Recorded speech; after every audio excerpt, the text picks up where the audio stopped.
Zomrela exministerka Martina Lubiová. Vo veku 56 rokov zomrela v pondelok po dlhej a ťažkej chorobe akademička, vedkyňa a bývalá ministerka školstva Martina Lubiová. Tlačovú agentúru Slovenskej republiky o tom v mene rodiny informovala jej bývalá hovorkyňa Andrea Pivarčiová. Priblížila, že Lubiová bola členkou, akademičkou Európskej akadémie vied a umení. Počas svojej bohatej profesionálnej kariéry pracovala aj ako vedecko-výskumná pracovníčka Prognostického ústavu Slovenskej akadémie vied, SAV Bratislava či právna poradkyňa Ministerstva financií Slovenskej republiky. 10 rokov pracovala pre Medzinárodnú organizáciu práce. Od roku 2013 riadila Prognostický ústav Slovenskej akadémie vied, doplnila.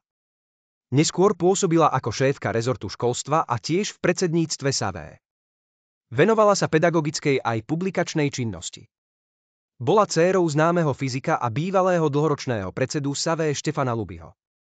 Minister školstva Tomáš Drucker, Hlas SD, vyjadril úprimnú sústrasť rodine zosnulej exministerky školstva Martiny Lubiovej. V mene svojom a v mene ministerstva školstva vyjadrujem jej pozostalým úprimnú sústrasť.